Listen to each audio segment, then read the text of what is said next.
Assalamualaikum warahmatullahi wabarakatuh. Perkenalkan, nama saya Natasya dari jurusan Akuntansi Syariah 4A. Di sini saya akan sedikit menjelaskan tentang pasar modal untuk memenuhi tugas mandiri analisis portofolio investasi syariah.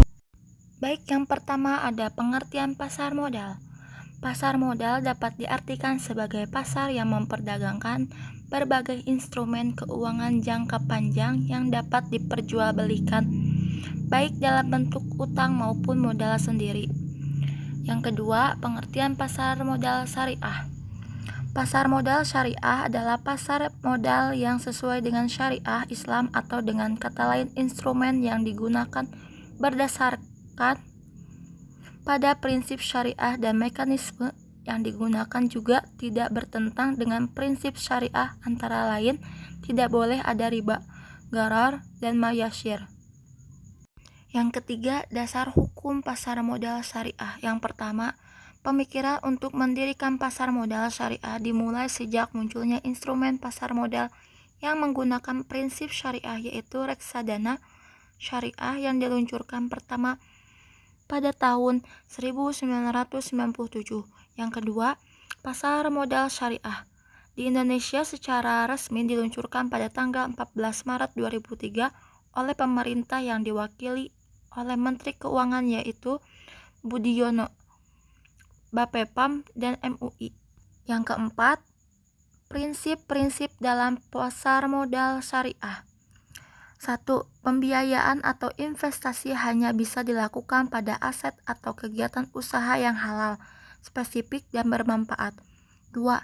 Karena uang merupakan alat bantu pertukaran nilai di mana pemilik harta akan memperoleh bagi hasil dari kegiatan usaha tersebut, maka pembiayaan dan investasi harus pada mata uang yang sama dengan pembukuan kegiatan usaha. Dan yang selanjutnya, karakteristik pasar modal syariah. 1. Semua saham harus diperjualbelikan pada bursa efek. 2. Bursa perlu mempersiapkan pasca perdagangan di mana saham dapat diperjualbelikan melalui via lelang. 3. Semua perusahaan yang mempunyai saham yang dapat diperjualbelikan pada bursa efek diminta menyampaikan informasi tentang perhitungan account, keuntungan demi kerugian, serta neraca keuntungan kepada Komite Manajemen Bursa Efek dengan jarak tidak lebih dari 3 bulan. 4. HST ditetapkan sebagai membagi jumlah kekayaan bersih perusahaan dibagi dengan jumlah saham yang diterbitkan. Komite manajemen harus memastikan bahwa semua perusahaan yang terlibat dalam bursa efek itu mengikuti praktek standar akuntansi syariah. 5. Perdagangan saham mestinya hanya berlangsung dalam 1 minggu periode perdagangan setelah menuntutkan HST. 6. Perusahaan hanya dapat menerbitkan saham baru dalam periode perdagangan dan dengan harga HST.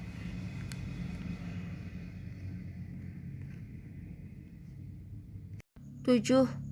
Komite manajemen menerapkan harga saham tertinggi HST tiap-tiap perusahaan dengan interval tidak lebih dari 3 bulan sekali. 8. Saham tidak boleh diperdagangkan dengan harga lebih tinggi dari HST. Yang terakhir, saham dapat dijual dengan harga di bawah HST. Dan yang selanjutnya, konsekuensi dari prinsip-prinsip pasar modal syariah. Yang pertama, efek yang diperjualbelikan harus merupakan representasi dari barang dan jasa yang halal. 2. Informasi harus terbuka dan transparan, tidak boleh menyesatkan dan tidak ada manipulasi fakta. 3. Tidak boleh mempertukarkan efek sejenis dengan nilai nominal yang berbeda. 4. Larangan terhadap rekayasa penawaran untuk mendapatkan keuntungan di atas laba normal dengan cara mengurangi supply agar harga jual beli naik. Selanjutnya, larangan melalui rekayasa permintaan untuk mendapatkan keuntungan di atas laba normal dengan cara menciptakan false demand. Selanjutnya, larangan atas semua investasi yang tidak dilakukan secara spot langsung. Yang terakhir, boleh melakukan 2 transaksi dalam 1 akad dengan syarat objek, pelaku, dan periodenya sama. Dan yang selanjutnya, fungsi pasar modal syariah. 1. Memisahkan operasi kegiatan bisnis dari fluktuasi jangka pendek pada harga saham yang merupakan ciri umum pada pasar modal konvensional. 2. Memungkinkan investasi pada ekonomi itu ditentukan oleh kinerja kegiatan bisnis sebagaimana tercermin pada harga saham. 3. Memungkinkan masyarakat berpartisipasi dalam kegiatan bisnis dengan memperoleh bagian dari keuntungan dan resikonya. 4. Memungkinkan para pemegang saham menjual sahamnya guna mendapatkan likuiditas. Dan yang terakhir, 5. Memungkinkan perusahaan meningkatkan modal dari luar untuk membangun dan mengembangkan lini produknya.